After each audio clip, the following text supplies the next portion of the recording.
Hai para warga, apa kabarnya? Udah akhir Agustus aja nih ya. Kalau kemarin di pertengahan Agustus gue punya satu segmen baru yang namanya Cold Case. Nah kali ini gue punya satu kabar lagi nih. Jadi di tiap bulan itu akan ada satu segmen baru lagi nih namanya Security. Sekumpulan cerita Merdekawati. Segmen ini bahas tentang apa sih? Jadi ini tuh semacam kumpulan kasus-kasus dan juga cerita-cerita misteri yang menarik untuk dibahas. Akan ada 3 cerita dalam satu tayangan tiap episodenya. Cukup 3 aja dulu ya, ntar kalau ada 7 kayak TV sebelah noh. 7 tempat wisata menarik versi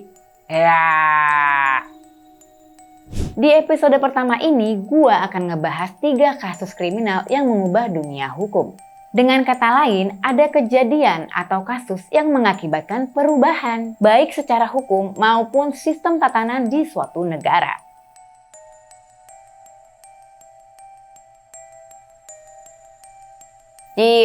Berat nih bahasannya ya? Enggak, lu dengerin aja sampai habis. Nggak pakai lama, nyok kita mulai ceritanya. Kasus Sengkon dan Karta. Pada November 1974, ada sepasang suami istri bernama Sulaiman dan Siti Haya. Mereka tinggal di desa Bojongsari, Pondok Gede, Bekasi. Mereka membuka warung di rumah mereka sebagai usaha untuk penghidupan mereka sehari-hari. Suatu hari, Sulaiman dan Siti Haya ditemukan tidak bernyawa di rumah mereka. Diduga mereka mengalami perampokan dan kekerasan. Ketika mereka hendak diantarkan ke rumah sakit, salah seorang saksi pada waktu itu mengatakan Sulaiman sempat memberitahu bahwa pelaku dari kejadian tersebut adalah Sengkon. Sengkon merupakan seorang petani. Dia memiliki seorang teman bernama Karta. Lalu berdasarkan saksi tersebut, kemudian polisi menangkap Sengkon dan Karta. Pada mulanya mereka tidak mengakui perbuatan mereka yang dituduh membunuh Sulaiman dan istrinya. Tapi karena adanya penyiksaan dari oknum-oknum tertentu, akhirnya mereka terpaksa mengakui bahwa mereka adalah pelakunya.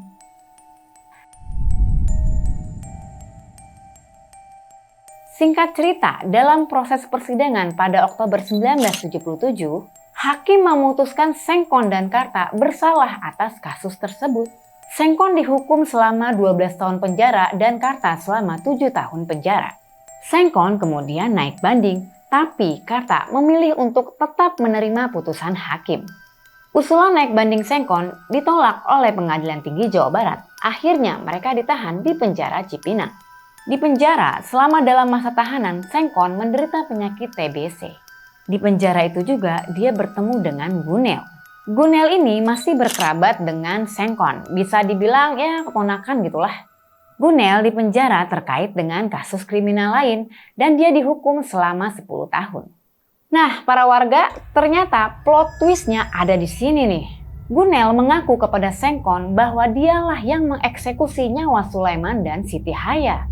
Karena Sengkon merasa ini adalah kesempatan emas, makanya dia tuh bercerita kepada orang lain, bahkan juga kepada keluarganya. Lalu sejak itu, perihal cerita Sengkon ini tersebar di masyarakat dan juga muncul di berbagai media. Sengkon dan Karta akhirnya menjadi sorotan dan pembicaraan publik, di mana mereka dianggap sebagai korban salah tangkap. Hal ini akhirnya sampai di telinga seorang pengacara bernama Albert Hasibuan. Albert kemudian berkonsultasi nih kepada teman-temannya, termasuk juga kepada Umar Seno Aji yang pada saat itu menjabat sebagai Ketua Mahkamah Agung. Tapi pada saat itu masih ada satu masalah yang menghalangi kasus Sengkon dan Karta ini. Jadi pada waktu itu belum ada aturan yang menjadi dasar untuk membuka kembali sebuah kasus. Apalagi kalau kasus tersebut sudah mendapatkan putusan dari pengadilan. Setelah mengalami proses panjang dan berbelit-belit, akhirnya Mahkamah Agung mensahkan Peraturan Mahkamah Agung Nomor 1 Tahun 1980. Aturan inilah yang membuka sebuah peluang prosedur baru yang menjadi lahirnya sebuah upaya hukum di Indonesia yang kita kenal dengan istilah peninjauan kembali atau PK. Pengertian dari peninjauan kembali atau PK itu sendiri adalah upaya hukum yang dapat dilakukan oleh terdakwa untuk mengajukan banding atas putusan pengadilan di bawah sistem peradilan di Indonesia. Peraturan inilah yang menjadi upaya hukum yang berhasil membuat kasus Sengkon dan Karta dibuka kembali. Berbekal pengakuan Gunel, Sengkon dan Karta dibantu dengan pengacara Albert Hasibuan mengajukan permohonan untuk membuka kembali kasusnya kepada Mahkamah Agung. Bukti pengakuan Gunel ini membuat Profesor Umar Seno Aji atau Mahkamah Agung pada saat itu mengupayakan cara untuk membebaskan Sengkon dan Karta karena mereka diyakini tidak bersalah. Setelah dipenjara selama bertahun-tahun, akhirnya Sengkon dan Karta dinyatakan bebas dari kasus pembunuhan Sulaiman dan Siti Haya.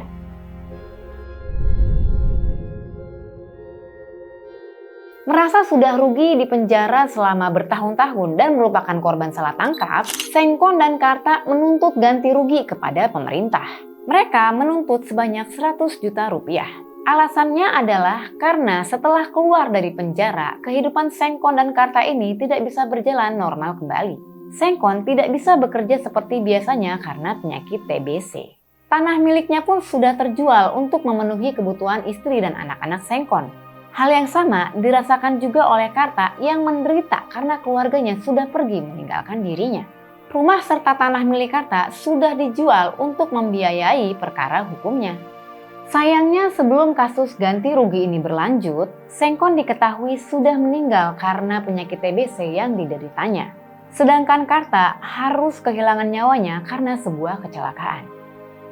Nah, para warga, itu tadi adalah kasus Sengkon dan Karta yang menjadi asal mula babak baru dalam sejarah proses penegakan hukum di Indonesia yang kita kenal dengan nama peninjauan kembali atau PK.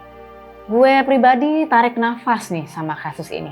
Ini merupakan kasus di mana rakyat kecil harus menderita karena perkara salah tangkap. Dan pada akhirnya mereka pun tidak pernah mendapatkan keadilan yang seharusnya menjadi milik mereka. Lebih memprihatinkan lagi, akhir hidup mereka pun memprihatinkan. Rest in peace Pak Sengkon dan Pak Karta. Semoga kalian tenang di alam sana. Kasus Kitty Genovese. Catherine Susan Genovese lahir di Brooklyn, New York pada tanggal 7 Juli 1935 dan lebih dikenal dengan nama Kitty Genovese.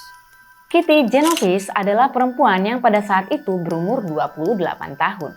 Dia mengalami perampokan dan penusukan di dekat apartemennya di Austin Street, Queens, New York. Lewat kasus Kitty Genovese inilah lahir istilah bystander effect dan asal muasal sistem 911 diresmikan di Amerika Serikat. Pada tanggal 13 Maret 1964 sekitar pukul setengah 3 pagi, Kitty Genovese baru pulang dari tempat kerjanya di Eve's 11th Hour Bar. Kemudian ia mengendari mobilnya pulang menuju apartemennya. Ternyata dari kejauhan ada seorang pria yang memata-matai Kitty dari mobilnya. Sekitar pukul 3 pagi, Kitty sampai di area apartemennya. Terus dia parkir mobil tuh di Kew Gardens parking lot yang letaknya nggak jauh dari apartemennya. Setelah selesai parkir mobil nih dan dia lagi jalan nih udah deket sama apartemennya, muncullah pria asing yang dari tadi memang sudah memata-matai Kitty. Kemudian dia mengikuti Kitty dari belakang. Sadar ada hal yang mengancam nyawanya, Kitty pun berlari sekuat tenaga. Tapi sayangnya dia tetap terkejar oleh pria tadi. Dan malangnya pria itu mengejar Kitty dan menusuk bagian punggung Kitty sebanyak 2 kali. Kitty pun berteriak minta tolong, tapi tidak ada satupun orang yang datang menolong. Memang pastinya hari masih gelap karena memang masih dini hari. Dan orang-orang pasti masih tertidur dengan lelap dengan kondisi jendela tertutup. Sehingga mungkin teriakan Kitty ini nggak terdengar dengan jelas. Tapi ironisnya ternyata pada saat itu kabarnya ada 37-38 orang yang menyaksikan Kitty diserang dan dieksekusi oleh pria tersebut. Diketahui hanya ada 1 orang yang berteriak kepada pria itu agar menghentikan aksinya. Yang akhirnya membuat pria tersebut kemudian kabur karena dia mengetahui sudah dilihat oleh banyak saksi mata. Walau udah dalam keadaan gak berdaya dan banyak kehilangan darah, Kitty masih berusaha melanjutkan langkahnya menuju apartemennya. Pada saat itu dia sudah beranjak dari tempat kejadian sebelumnya dan warga yang rame-rame tadi udah lenyap gak terlihat. Sebenarnya saat itu Kitty udah sampai di depan apartemennya dan dia sudah berusaha membuka pintu apartemennya, tapi sayangnya pintu apartemen itu tertutup. Dan inilah hal yang lebih membagongkan lagi. Itu pria yang tadi datang lagi. Kali ini dia menusuk Kitty beberapa kali sebelum akhirnya memperkaos dan merampok uang Kitty sebanyak $49. Setelah itu akhirnya dia pun kabur lagi. Bisa-bisanya dia datang sampai 2 kali ya. Ini miris banget sih. Coba dari awal aja ada yang mau nolong atau enggak nelpon polisi gitu. Mungkin nyawa si Kitty Genovese ini masih bisa tertolong. Mungkin. Nah ini si Kitty udah ketusuk, luka parah, berdarah-darah. Dan pelakunya juga udah jelas-jelas kabur nih. Tetep aja nggak ada yang mau gerak nolong. Ya ampun Bapak Ibu, bisa-bisanya gitu diam baik ya. Atau paling nggak lu nelpon polisi kayak gitu. Kan resiko lu cuma kena pulsa doang paling, tapi nyawa mah masih selamat. Dan karena penjahat itu mikir si Kitty ini nggak ada yang nolong, akhirnya ya dia balik lagi. Di masa itu jelas belum ada yang pakai handphone, 911 juga belum ada. Seperti yang mungkin lo udah tahu kalau 911 itu di Amerika adalah nomor darurat yang dihubungi ketika seseorang membutuhkan pertolongan atau dalam keadaan bahaya. Jadi pada saat itu sebelum adanya 911, kalau misalnya ada warga yang mau melaporkan kejadian penting, hanya disambungkan ke polisi setempat dari telepon rumah. Yang jelas memang tidak praktis karena mesti disambungkan ke operator ini itu dulu. Kembali lagi ke Kitty, setelah Kitty terlihat sekarat, akhirnya ada juga seseorang yang menelepon polisi, yaitu tetangganya yang bernama Carl Rose. Sebenarnya Carl Rose ini udah melihat sendiri kejadian penusukan yang pertama.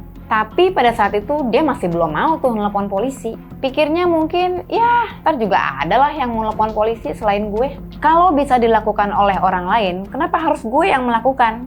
Mungkin begitu. Akhirnya setelah laporan dari Carl Rose, polisi dan ambulans pun datang sekitar pukul 4:15. Sayangnya dalam perjalanan menuju rumah sakit, nyawa Kitty Genovese tidak dapat tertolong.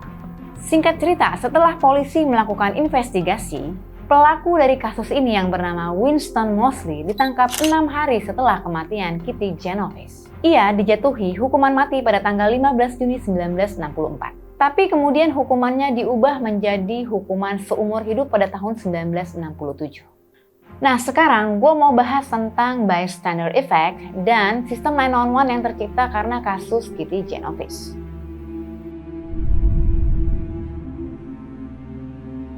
Dua minggu setelah kasus ini, surat kabar New York Times menulis berita dengan judul 37 who saw murder didn't call the police. Istilah kata orang Bekasi nih 37 orang menyaksikan pembunuhan tapi tidak ada seorang pun yang menelepon polisi.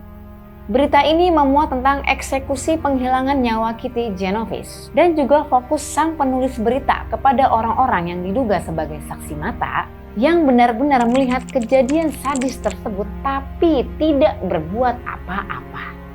Berita ini sempat mengundang kontroversi karena di antara para saksi mata ini banyak yang menyanggah kalau mereka melihat kejadian itu. Kalaupun ada yang benar-benar mengiyakan, mereka tuh cuma bilang, ya saya emang lihat sih, tapi saya nggak tahu mau ngapain. Kira-kira begitu kata para saksi mata kasus tersebut. Dari pemberitaan mengenai para saksi mata yang tidak melakukan apa-apa inilah muncul fenomena yang disebut dengan bystander effect. Awal istilah ini berasal dari penelitian yang dilakukan oleh John M. Darley dan Bibb Latané yang dilakukan pada tahun 1968 setelah kasus Kitty Genovese. Nah, arti dari bystander effect atau efek pengamat itu sendiri adalah suatu fenomena dalam psikologi sosial ketika seseorang membutuhkan pertolongan tapi orang di sekitarnya tidak ada yang membantu. Dengan kata lain, hanya menjadi penonton dan mengabaikan orang lain yang berada dalam kondisi darurat. Dan hal yang menarik di penelitian ini, semakin besar jumlah orang yang ada di tempat kejadian, malah mengakibatkan kecilnya kemungkinan orang-orang tersebut untuk menolong orang lain yang sedang berada dalam kondisi darurat. Hal ini dikarenakan orang-orang tersebut beranggapan atau berpikiran bahwa akan ada orang lain yang menolong orang yang sedang dalam kondisi darurat tadi. Kayak yang udah sempat gue bilang sebelumnya, kalau bisa dilakukan orang lain, kenapa harus gue yang melakukan? Nah, tapi semisal nih, ada 10 orang yang melihat sebuah kejadian dan ada orang yang membutuhkan pertolongan. Dan 10 orang ini mempunyai pikiran yang sama alias bystander effect. Ya berarti nggak ada yang nolong itu orang dong. Terus kenapa sih orang-orang bisa berada dalam bystander effect? Ada banyak faktornya, tapi gue bakal jelasin dengan penjabaran sederhana aja ya. 1. Faktor internal atau faktor dari dalam diri sendiri. Misalnya mood orang itu lagi nggak enak atau lagi dalam banyak masalah, ya kan? Boro-boro mau nolong orang, gue aja nggak ada yang nolong, ya jadilah empatinya tertutup dengan permasalahan dirinya sendiri. Walaupun dia juga sudah melihat di depan matanya kalau ada orang yang sedang butuh pertolongan. Yang kedua, faktor eksternal atau faktor dari luar. Bisa aja karena takut kena tanggung jawab, apalagi khawatir nantinya bakalan ada sangkut pautnya sama pihak yang berwajib. Bisa ke bawah-bawah tuh sampai kantor polisi. Bisa juga karena emang bener-bener nggak tahu mesti ngapain. Ya daripada gue salah, mendingan gue diem aja. Ini sedikit ilustrasi aja nih ya. Misalnya amit-amit di jalan ada orang yang jatuh dari motor. Dan kebetulan lo pas lewat di situ, terus lo ngeliatin dia aja gitu. Lo kira itu film? Ya janganlah. Paling nggak, semisalnya nih lo beneran lagi nggak bisa nolong, ya bisa panggil satpam terdekat atau panggil ambulans gitu. Karena pastinya nggak ada yang mau berada di posisi orang yang jatuh dari motor itu. Dan siapa tahu bisa aja pertolongan yang kita beri itu bisa menyelamatkan nyawa orang tersebut. 911, what's your emergency?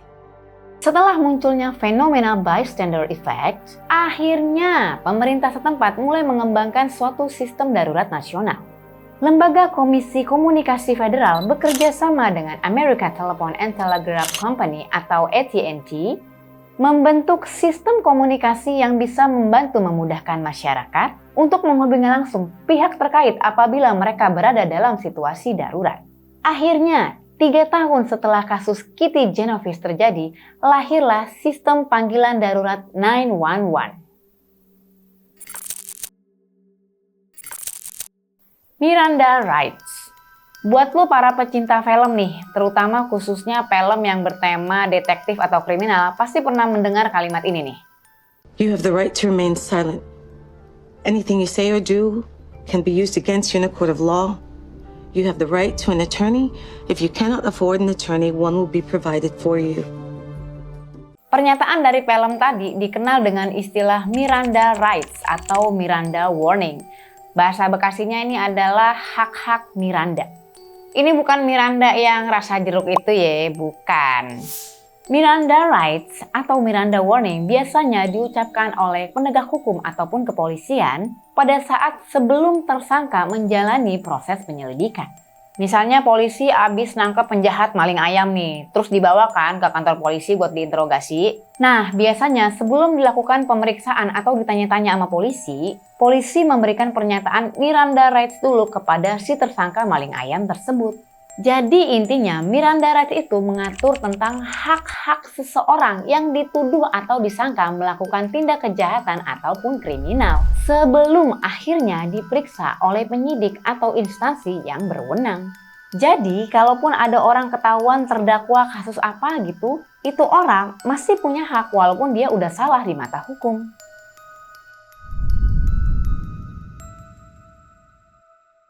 Miranda Rights ini berasal dari Amerika Serikat, diambil dari nama seseorang pelaku tindak kejahatan, Ernesto Arturo Miranda. Di sini gue mengutip poin-poin penting isi dari Miranda Rights atau Miranda Warning sebagai berikut. Yang pertama, you have the right to remain silent. Yang kedua, anything you say can and will be used against you in a court of law. Yang ketiga, you have the right to an attorney. Yang keempat, if you cannot afford an attorney, one will be provided for you. Nah, kalau di bahasa Indonesiain kira-kira begini nih. Yang pertama, Anda berhak untuk bahagia. Bukan, Anda berhak untuk diam. Yang kedua, segala sesuatu yang Anda katakan dapat digunakan untuk melawan Anda di pengadilan. Yang ketiga, Anda berhak mendapatkan pengacara dan mendapatkan pendampingan pada saat pemeriksaan. Yang keempat, jika Anda tidak mampu menghadirkan pengacara, maka akan disediakan oleh negara. Gimana sih awalnya Miranda Rights ini bisa muncul? Dan bagaimana pengaruhnya pada tatanan hukum, terutama hukum di negara-negara barat? Nah, jangan kemana-mana, tetap tontonin gue nih, gue bakal jelasin nanti. Tapi sebelumnya gue mau info dulu. Sebenarnya sebelum Miranda Rights ini muncul, jauh lebih dahulu sudah ada dan sudah ditetapkan sebuah hak konstitusional atau hak warga negara yang dijamin oleh undang-undang di Amerika Serikat tentang hukum yang mengatur hak para tersangka ataupun pelanggar hukum. Jadi seperti yang udah gue bilang, kalau hukum di Amerika sono, misalnya ada orang-orang yang udah jelas jadi tersangka atau pelaku tindak kejahatan, dia masih punya hak di mata hukum. Hak para tersangka ini tertulis dalam amandemen hukum mereka. Kalau di sono tuh disebutnya Bill of Rights. Nah, Miranda Rights itu sendiri mengacu atau mengadopsi dari 2 poin amandemen Bill of Rights. Yang pertama berdasarkan poin kelima, yaitu Protection from Self-Incrimination atau perlindungan hukum dari memberatkan diri sendiri. Yang kedua, berdasarkan poin keenam, yaitu right to an attorney, di mana para tersangka berhak untuk didampingi pengacara selama proses hukum berlangsung. Nah, bingung kan lu? Kalau emang udah ada dasar hukum sebelumnya, kenapa pakai Miranda Rights segala? Ya, hukum amandemennya aja yang dipakai. Ntar dulu, ini ada kisahnya. Sekarang kita lanjut ke asal-usul Miranda Rights. Masih ingat sama Ernesto Arturo Miranda yang gue sebut tadi? Ernesto Miranda lahir di Mesa, Arizona tanggal 9 Maret 1941. Miranda ini bukan cewek ya, tapi laki. Jadi Miranda itu emang nama belakang dia aja gitu. Miranda dari kecil emang udah problematik. Dari kecil aja dia udah terlibat sama perampokan. Pada umur 17 tahun, Miranda pindah ke Los Angeles, di mana diketahui dia kembali melakukan perampokan bersenjata dan penyerangan seksual. Pada tanggal 3 Maret 1963, Miranda diduga melakukan penculikan dan pemerkosaan terhadap seorang gadis berumur 18 tahun. Singkat cerita, akhirnya setelah itu dia ditangkap dan dibawa ke ruang interogasi. Pada saat proses pemeriksaan, polisi tidak menginformasikan apapun kepada Miranda tentang hak-haknya sebagai tersangka. Ya, padahal kan udah diatur dalam amandemen hukum mereka kan, seperti yang tadi udah gue bilang. Jadi ibarat kata polisi ini nggak sepenuhnya menjalankan tugasnya sesuai dengan prosedur yang berlaku. Si Miranda ini sendiri juga sama baik kalau sebenarnya dia bebas untuk tidak mengatakan apapun dan meminta pengacara sebagai pendamping atau juru bicaranya. Setelah 2 jam di ruang interogasi, Miranda mengakui melakukan kejahatan dan pengakuannya direkam oleh petugas polisi. Dia akhirnya menandatangani suatu pengakuan tertulis bahwa dia telah menculik dan memperkaos perempuan yang menjadi korbannya. Miranda kemudian dinyatakan bersalah dan putusan hukumannya adalah 20-30 tahun penjara. Tapi setelah sadar akan hak-haknya yang sebenarnya, nah baru ngeh nih si Miranda. Saat itu dia langsung naik banding ke Mahkamah Agung. Dia komplain, kok gue nggak dikasih tahu hak-hak gue yang sebenarnya yang emang udah diatur sama amandemen hukum. Dia juga bilang bahwa pengakuan yang dibuatnya merupakan suatu paksaan. Akhirnya kasus ini sampai ke Mahkamah Agung Amerika Serikat yang meninjau kasus tersebut pada tahun 1966. Dan berdasarkan hal tersebut, Mahkamah Agung membatalkan putusan hukuman yang diberikan. Ya karena pengakuan tertulis Miranda tadi tidak dapat digunakan sebagai bukti dalam persidangan pidana. Nah, jadinya ada persidangan ulang nih terhadap si Miranda. Walau begitu, sebenarnya tidak ada perubahan yang begitu berarti untuk Miranda terhadap hal tersebut. Dia tetap nggak bisa lari dari konsekuensi hukuman, karena pada saat itu ada mantan pasangan Miranda yang bernama Twila Hoffman yang memberikan kesaksian terhadap kasus ini. Hoffman mengungkapkan bahwa Miranda telah bercerita tentang kejahatan yang dia lakukan ketika dia berada di dalam penjara. Oleh sebab itu, meskipun tidak ada bukti yang cukup jelas, kesaksian dari Hoffman ini menjadikan Miranda akhirnya dinyatakan bersalah pada tanggal 1 Maret 1967 dan tetap dikenai hukuman penjara selama 20-30 tahun. Tapi berlanjut di tahun 1972, Miranda dinyatakan bebas bersyarat. Dan dia masih aja keluar masuk penjara dengan berbagai macam kasus kriminal. Tanggal 31 Januari 1976 di usia 34 tahun, Miranda kehilangan nyawa dengan cara ditusuk oleh seseorang dalam perkelahian di sebuah bar. dan pelakunya sendiri tidak pernah tertangkap setelah kejadian tersebut.